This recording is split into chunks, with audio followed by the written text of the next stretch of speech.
Un es visu laiku, nu, tā kā piečakarēju sevi, nu, tā kā tirsināju. Un es varu tur paraudāt tad, kad es gribu. Es tā kā esmu kā novērotājs pats savai dzīvei. Man garšo alus. Tad pamēģini aiziet uz toleti, apsēdies un tagad padirs. Un man liekas, es biju aklas. Čau, skatītāji! Pirms 7 mēnešiem es strādāju pa 12 stundām dienā. Es mēģināju izskriet ar galvu cauri sienai. Biju dusmīgs katru rītu, biju dusmīgs katru dienu. Man likās, ka man sieva vainīga tur pie tā un vēl kaut kas. Bet īstenībā tā problēma bija manī. Tagad uz doto brīdi es esmu jau vairāk plūsmā. Es neteiktu, ka es esmu sasniedzis kaut kādu ideālu. Es esmu mazinājis to triggeru skaitu, kas man ir no, nezinu, tur gan bez maz vai katru dienu līdz kaut kādiem pāris. Un, kas ir noticis pa šo laiku? Es varētu teikt, ka tādus stabilus 20 gadus es esmu turējis emocijas iekšā, jo man likās, ka es parādīšu, ka es esmu dusmīgs, tas taču ir slikti. Ja? Tas nav slikti. Es visu to turēju sevī, tam bija sekas. Un, līdz es sasniedzu tādu stāvokli, kad es varu raudāt no aizkustinājuma publiskā vietā, pateicoties tam, redzot to, kas notiek manā dzīvē. Un tāpēc tagad es neiešu tur dziļā analīzē par to, kas notika šo 7 mēnešu laikā, bet padalīšos ar tevi ar 15 lietām, kuras atziņām, līdz kurām es nonācu, ko es ieliku, izmainīju savā dzīvē, un iespējams kāda no šīm lietām rezonēs tev, un iespējams tu dosi iespēju sev mainīt, labot savu dzīvi caur kādu ekspertu, coachu, kuru tu radīsi pats savā dzīvē. Lūk, tā kā šī būs sirsnīga, atklāta saruna par mani, un sarunas beigās, arī šī video beigās redzēsi, kāpēc es ar to dalos.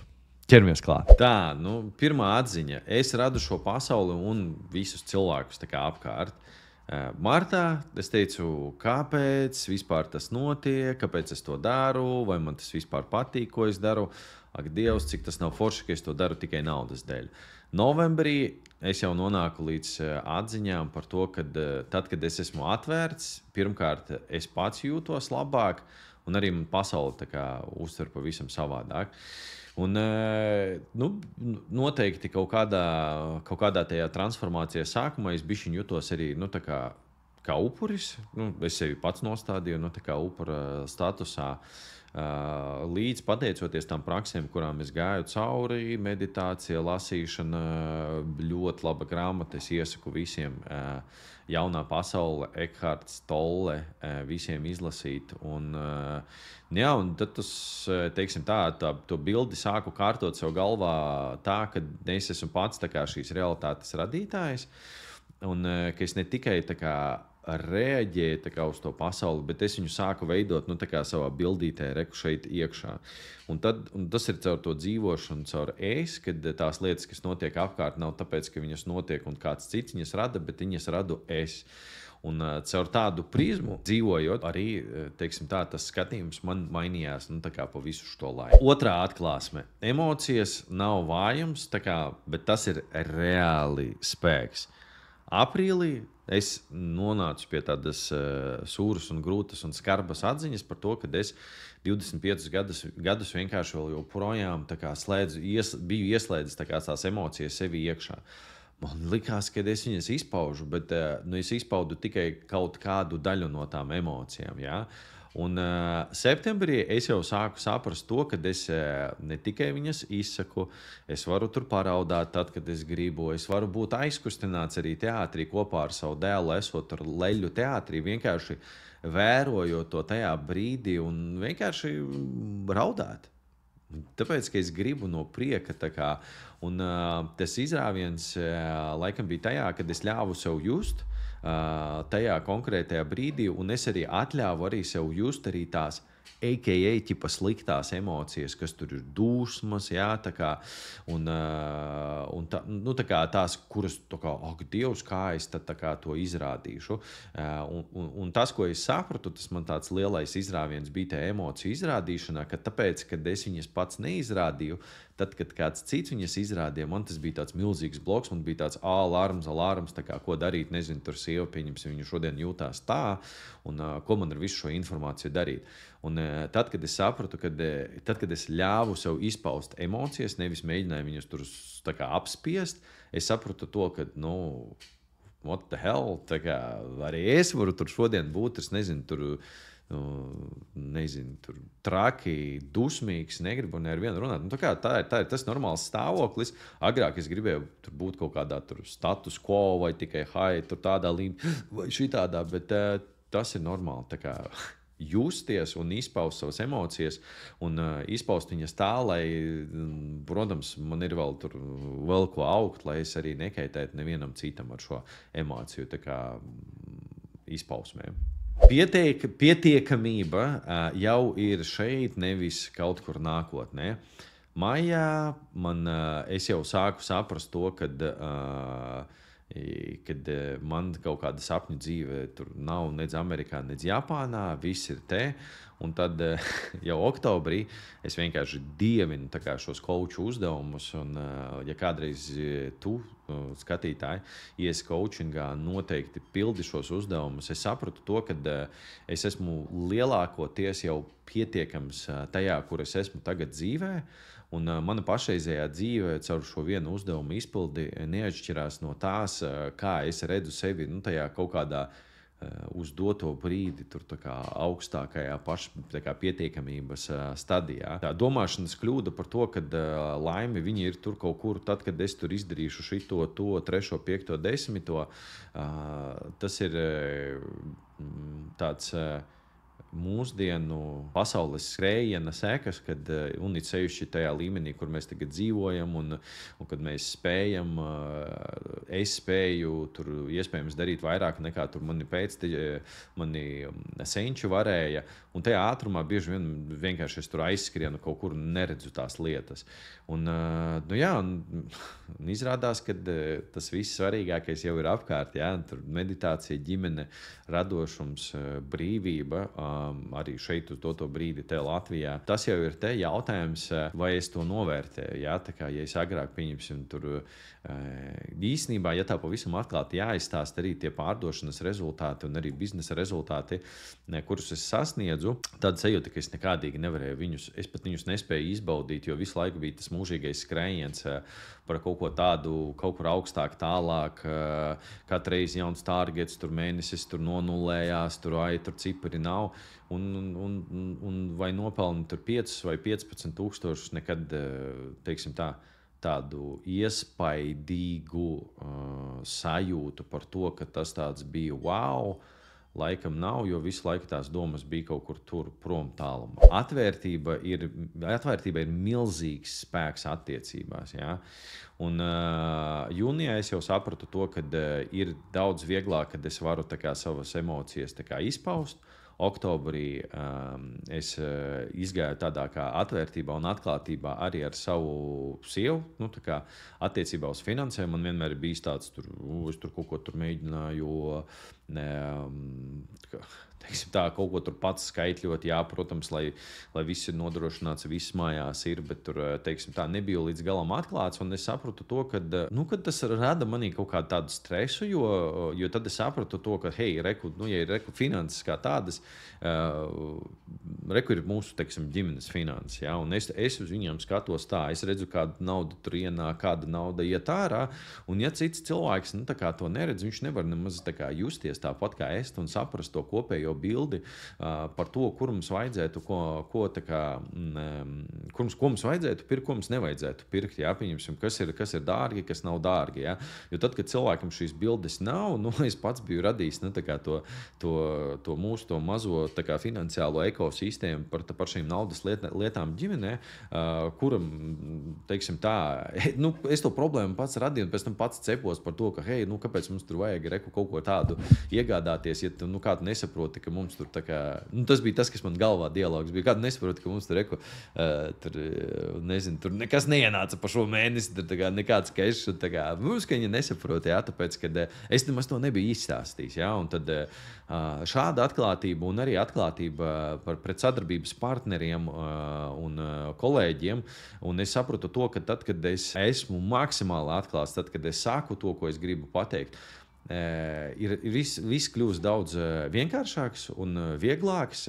Un es saprotu to, ka pāris gadus atpakaļ es noteikti to nedarītu. Jo dēļ kaut kādas tāda lielā mērķa, mēs tur tagad visi iesim, kaut ko darīsim. Es jau zinu tos notikumus, kas bija manā dzīvē. Es neteicu to, ka es jau vairs negribu tur skriet. Es vairs negribu tev blakus skriet, negribu šitos darbus darīt, tāpēc, ka, likās, negribējās sačakarēt tās attiecības. Un tā bija mana kļūda, tāpēc, ka tajā brīdī man tieši vajadzēja iet atklātībā, jo iespējams es to atrisinātu, un es varbūt kaut kādiem ceļiem tur atgrieztos atpakaļ un darītu to kopējām ieguldījumam, vai es ātrāk varētu atdalīties un darīt kaut ko citu. Tāpēc atklātība, it sevišķi ģimenē pret partneriem, pret klientiem, manuprāt, tā ir pārākā vērtība, ko es ieguvu pateicoties coachingam. 5. mācība no coachinga ir novērot, nevis reaģēt. Ja? Varētu teikt, varētu iedomāties, tu tagad ej pretrunā ar ko tu teici pirms tam, bet es vairāk domāju par to, ka, ja es esmu reaktīvs uz visu, ko es daru, tad man tas pašam rada problēmas. Ja? Martā man bija visu laiku dažādi triggeri. Tur sieva, klienti, sadarbības partneri, nauda. Un viss, ko es darīju, man viss radīja kaut kādus tādus triggerus. Nebija tā, ka es tur viss sprāgu, jā, bet tās mazās lietas viņas vienkārši uzkrājās. Un tad jau pēdējā laikā es uz to visu skatos. Tas izklausīsies varbūt dīvaini, ja, bet es esmu kā novērotājs pats savai dzīvē, kurā es dzīvoju. Un tad, kad šīs situācijas notiek, pateicoties šīm ikdienas refleksijām, kuras es pats rakstu dienas beigās, es spēju novērot, ko tad es kā Raivis darīju un kā tad es jūtos. Un man tas baigi, tas palīdz apzinoties šīs lietas, kas nedaudz triggerē, forši nesagaidīt tad, kad viņas sprākst un viss iet pāri katlam, apzināties viņā agrīnā formā. Protams, ka es tur neesmu profesionāls to visu izdarīt un arī mēdzu pateikt kādu asāku vārdu joprojām, un es esmu cilvēks, un tā es rīkojos un vēl neesmu līdz galam izpestījies no šī. Un visticamākais, ka tas arī kaut kādā līmenī paliks. Bet man tas palīdzēja kaut kādās atsevišķās situācijās no tādas automātiskas reakcijas nonākt pie tādas pauzes. Un es atceros, kad mēs braucām ciemos pie manas māsas un automašīnā mans dēls pirmo reizi sēžot aizmugurējā sēdeklī, mēs viņam iedevām telefonu, tur bija korķis un mašīna, tur pabraucam apstājamies. Viņam palika slikti, un viņš izvēmās. Un es atceros, ka es zinu, ko es darītu tajā brīdī klasiski. Es brauktu vēl pie stūres, es tur kaut ko teiktu sievai, dari. Mēs abi divi šokā, nesaprotam, kas notiek kā. Un tur noteikti būtu kašķis, bet es atceros, ka šodien es vienkārši redzu to situāciju, un es jūtu to emociju, ka viņa nāk virsū, un es saprotu,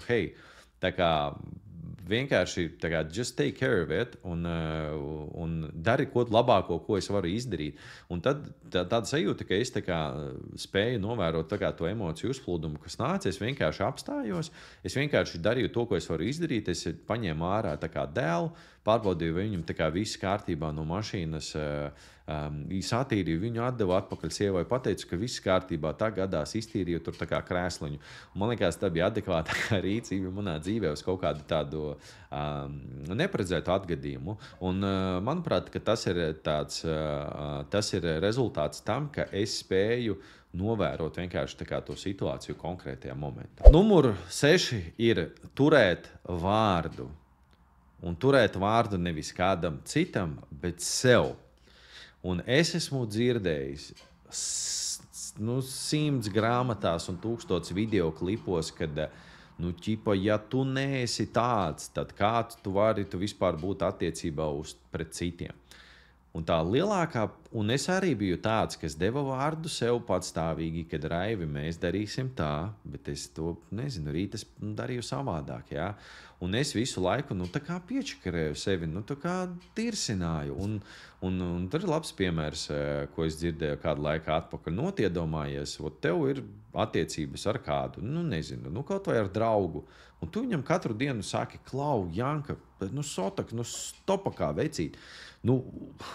Rīt satiksimies, no rīta, jā, Un tu neatnāc. Un vēlreiz neatnāc. Un vēlreiz neatnāc.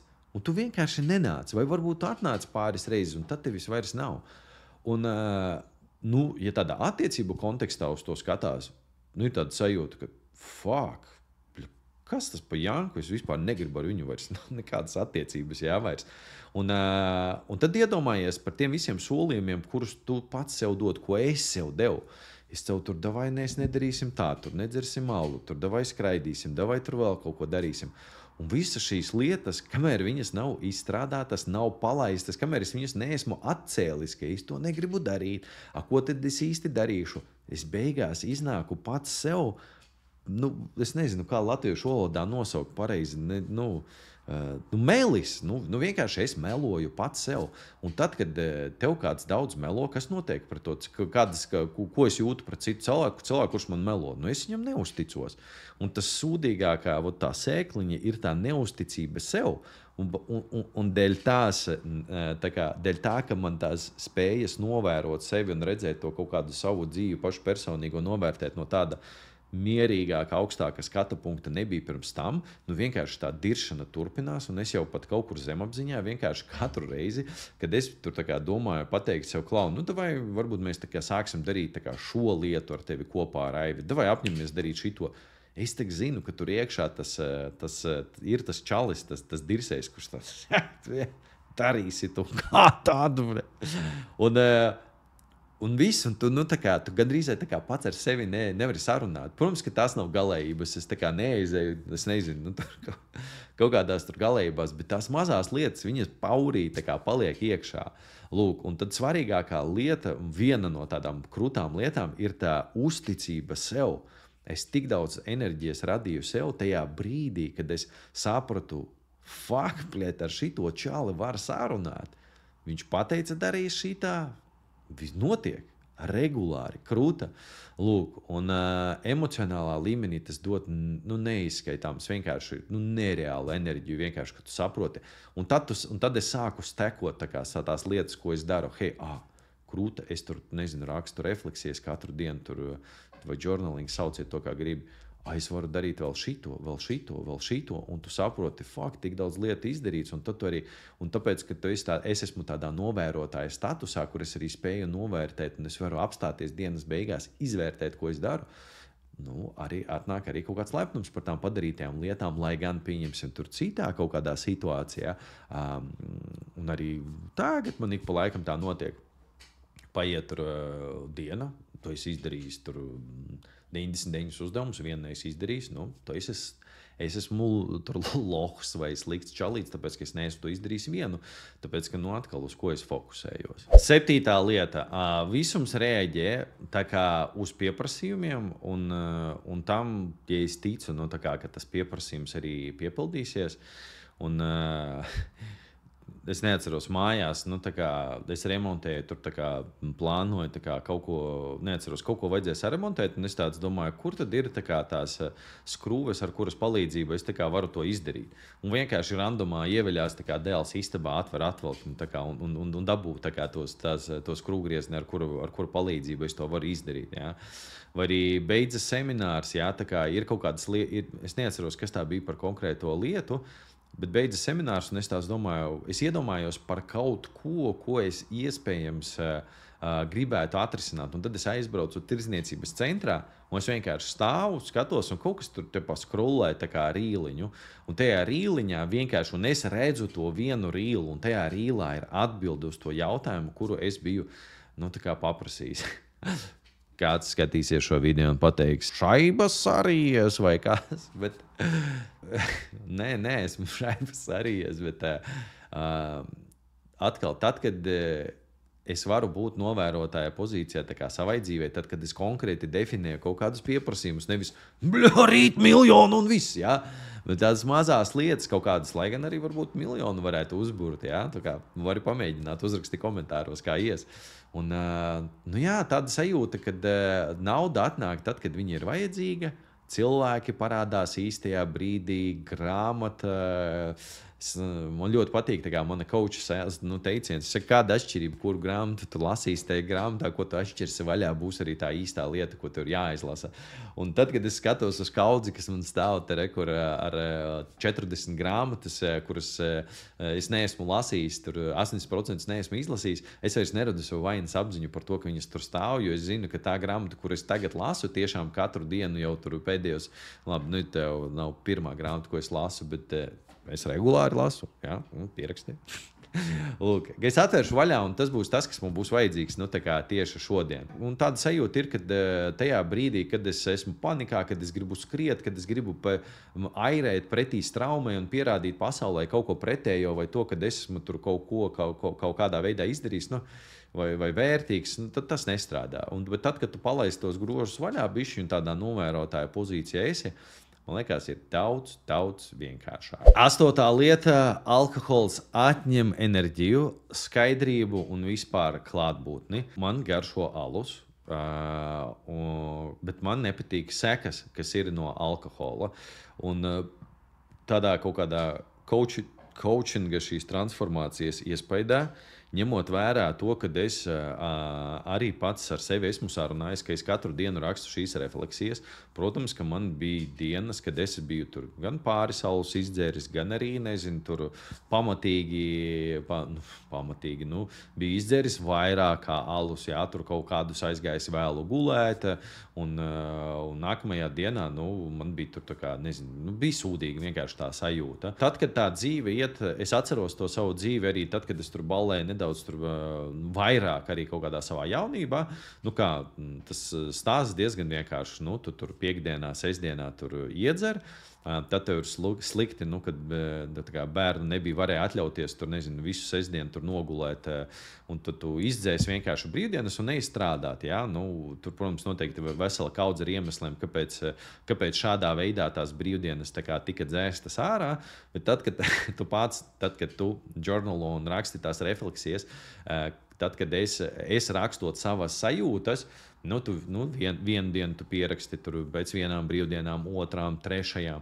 Un jo lielākā tādā novērotāja statusā es nevis lielākā, bet jo vairāk man to faktu bija savāktu par to, kad hei, Klau, nākamajā dienā neesmu es uz 100% tur produktīvs, bet es esmu uz 90%. Ja? Tad tur vēl sāc skatīties, tur man auras gredzens ir, pieņemsim. Ja? Es tur kādreiz pievērsu uzmanību, tad es tur nepievērsu uzmanību. Un tad tu sāc skatīties, tas puls, viņš kaut vai no viena alus ir bišķiņ lielāks. Tā digestive sistēma, viņa nedaudz, bet ir noslogota, kamēr tu guli. Tā atjaunošanās nav. Un tad, ja tev tur, kas tas ir, izdzer tur vienu aliņu, tur vai divus, tur satikies ar čomu izdzeri, nav nekas trāks. Bet ilgtermiņā, ja tas notiek, nezinu, tur trešdienā, pēc tam tur piekdienā iekāpā, tad es izdomāju, tad pirmdienā vakarā arī vienu alu var izdzert. Un tad ir tāds uzkrājošais, tas viss efekts, tas viss iet. Un tad es saprotu to, ka gan tas atņem enerģiju. Tad, kad es esmu izdzēris 2-4 alus, es jūtu pilnīgi nākamajā dienā, vienkārši es esmu agresīvāks.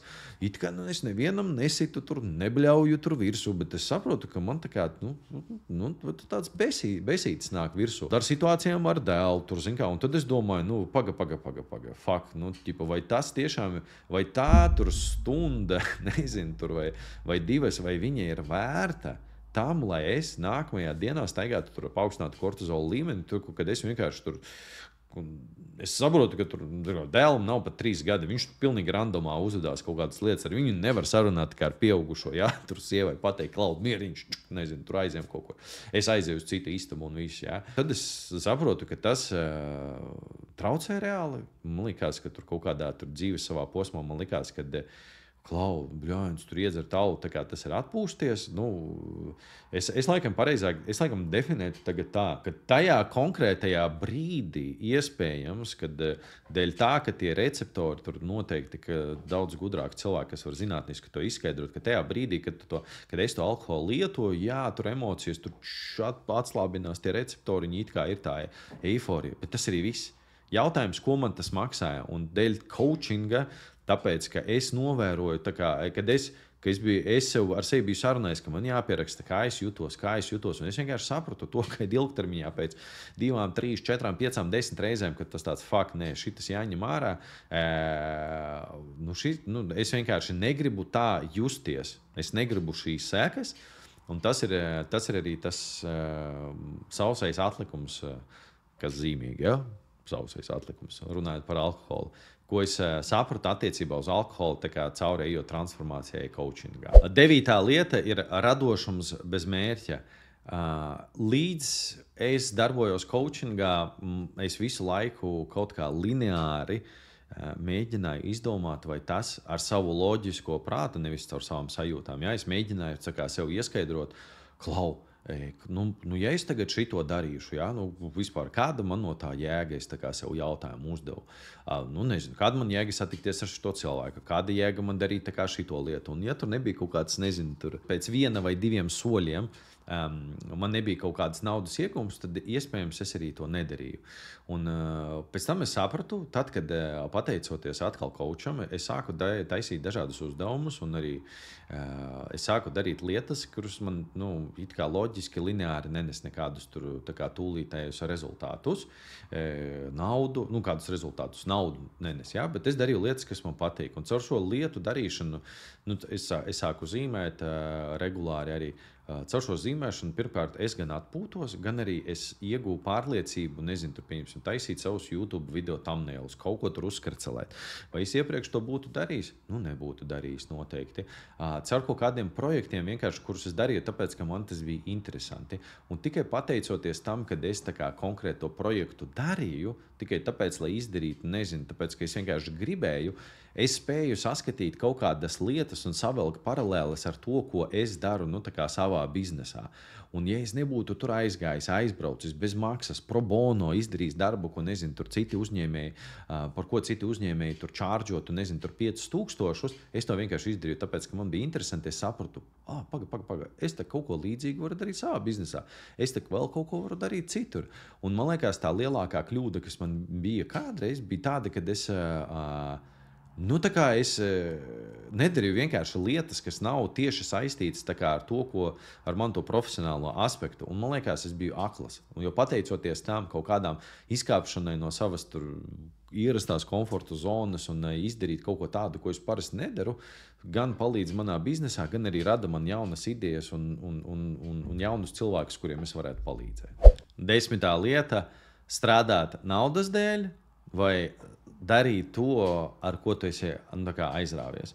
Un es caur tādu ilgu darīšanu, vienu un to pašu, jau tur coachinga sākumā, uzdevu sev jautājumu, kāpēc es, vai tiešām, kāpēc pie velna es to daru? Vai man vispār tas patīk, vai es to daru tikai naudas dēļ, jā, lai es tur varētu nodrošināt savu ģimeni un pats sevi, jā. Un tad, lēnā garā, maijā es iegāju iekšā jautājumos par to, vai vispār es gribu tur tālāk par to mācīt tur cilvēkus kaut ko darīt attiecībā uz pārdošanu. Tad es sapratu to, ka ja es pārlieku to fokusu no tā tūlītējā rezultātu un nedomāju par tiem naudas līdzekļiem un sāku domāt par to, kā tad man īsti gribētos darīt, kā man pašam būtu interesanti, kādu rezultātu es gribētu šeit cilvēkiem sniegt.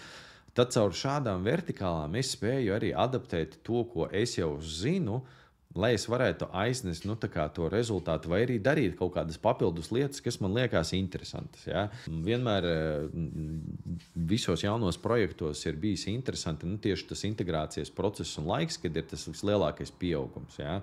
Un tāpat arī šeit, tajā brīdī, tad, kad es daru ilgu laiku vienu to pašu, un tas ir tikai normāli, ka tas nogurdina, un tad pieliekot kaut kādas tādas lietas, ar kurām es aizraujos, kā tagad tur, nezinu, mākslīgais intelekts, sapludinot to kopā ar pārdošanām, iznāk vienkārši nereāli krūtas lietas. Un tagad gan saviem klientiem, gan pats sev, es vienkārši tur tādas lietas taisu, par kurām es nevarēju iedomāties. Bet ja es būtu turpinājis urbt to, man vajag pēc iespējas vairāk naudas tur, lai tur būtu tikai tāpēc, lai tu pārdošanu un treniņi tieši tādā veidā, tur nekas neizdotu. Tāpēc, ka es palaidu vaļā grožus un es tāds, fuck it, nē, vienkārši gribu, tagad skatos tā kā reku šitajā virzienā, un tāpēc, ka es tajā virzienā skatos, gribi, negribi, tu neizdzēsīsi no sava prāta, savu ekspertīzi, tu to tā kā sasaisti kopā. 11. lieta.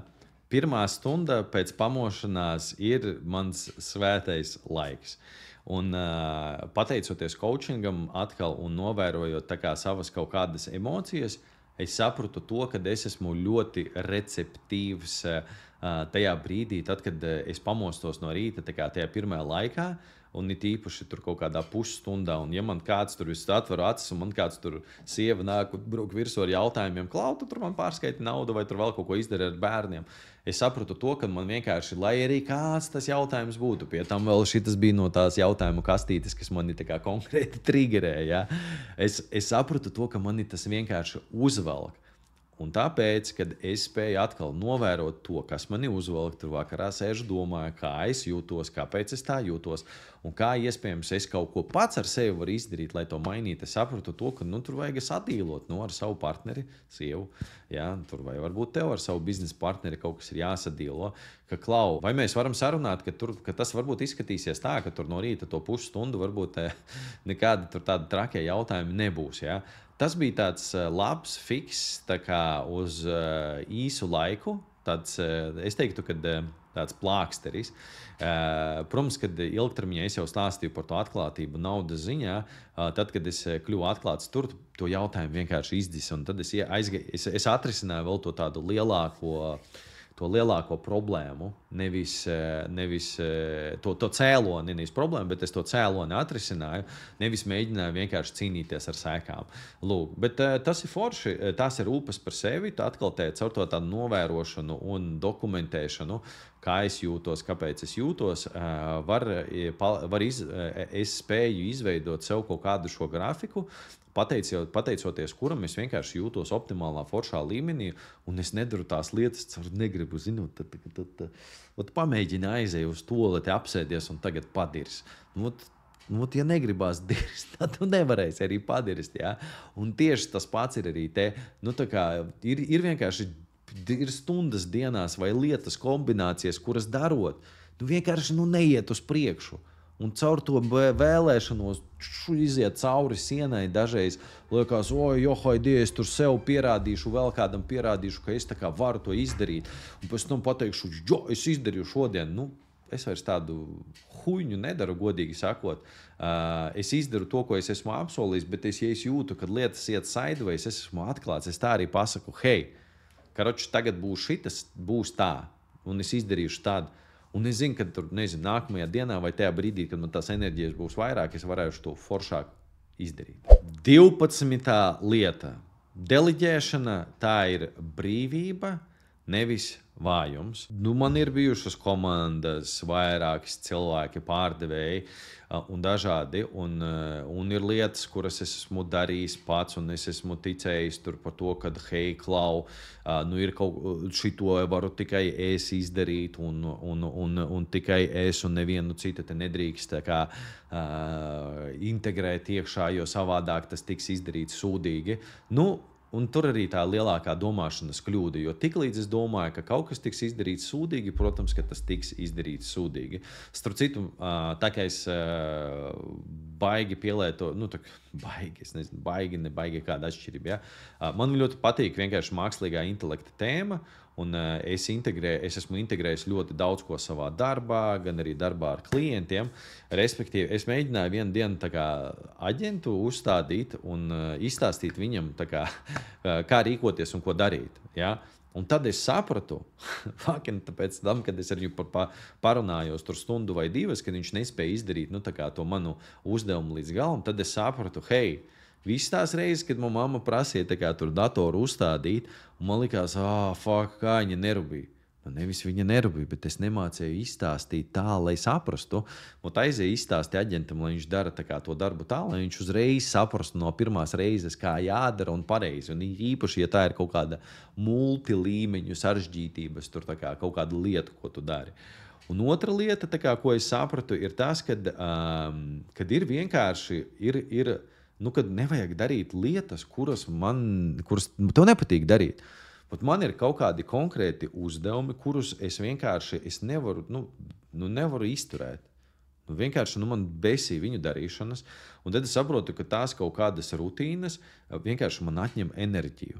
Jā, tā kā, iedošu, teiksim, piemēru, jā, tur, nezinu, grāmatvedības atskaite, man ir outsourcing grāmatvedis, kas man visu dara, bet man reāli besīja katru mēnesi iet cauri, tā kā tur meklēt visas tās pavadzīmes, likt viņas visas kopā. Nav tā, ka es to nevaru darīt, nav tā, ka es tur varu kaut ko automatizēt, es jau daudz ko esmu izdarījis. Bet vienkārši es reāli negribu to darīt. Es labāk filmēšu to YouTube video, ja? Vai esmu pārdošanas zvanā, vai palīdzu kādam par pārdošanu. Tādas mazas lietas viņas sakrājās, un es sapratu to, ka, hei, tas izklausīsies loģiski jebkuram uzņēmējam. Var atrast cilvēkus, kur var palīdzēt. Un paldies Ārtim, manai labajai rokai, cilvēkam, pateicoties kuram top šie video arī, kurš palīdz man viņus rediģēt. Un tajā brīdī, kad es spēju nodefinēt to, ko es gribu, un atrast cilvēku, kurš man var palīdzēt ar to, un cilvēku, kuram arī patīk šīs lietas darīt, man liekas, ļoti rotās mega sinerģija, jo es netērēju laiku pirms uz tām lietām, kuras man tiešām nepatīk.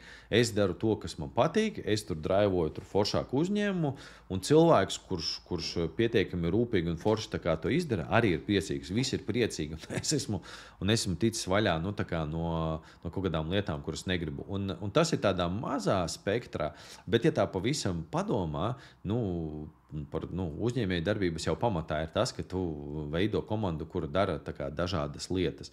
Un tāpēc tas mans ieteikums tev, kad ja tu esi tajā līmenī, ka tu vari, kāda atšķirība, vienkārši, nedari lietas, kuras tu negribi darīt.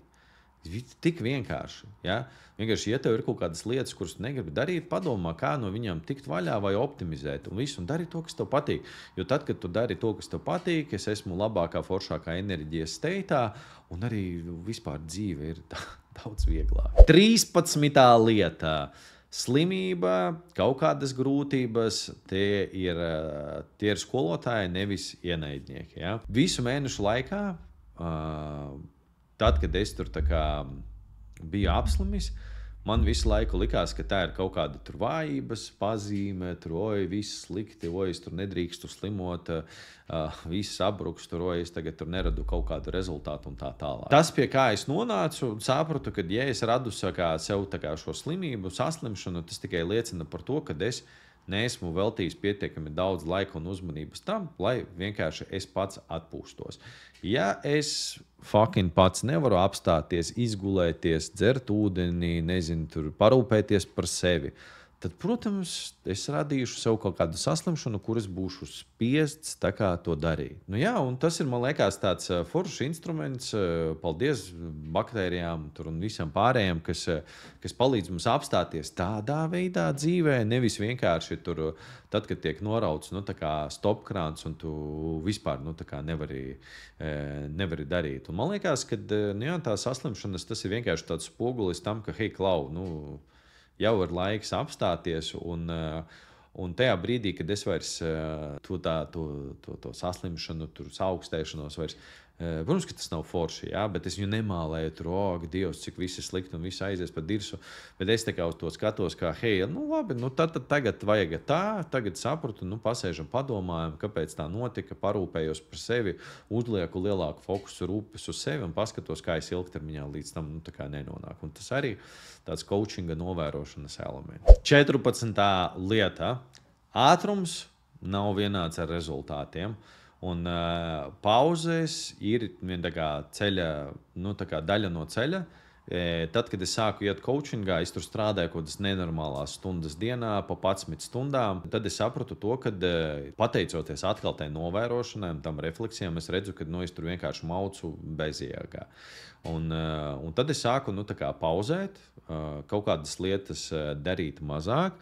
un pats savā, radīt sākt radīt to realitāti, kurā es gribu, lai tas izskatās savādāk, lai es būtu efektīvāks, lai man nevajadzētu tur darīt, tur negulēt, nebūt ar ģimeni un tikai močīt un skriet uz priekšu, lai man būtu laiks arī tur, ja es gribu pa dienu arī pagulēt tur 15 minūtes, sportot tur pa dienu, pastaigāties un galvenais neuzjust, to vainas izjūtu, par to arī mēs atsevišķi varu parunāt, es arī izstāstīšu,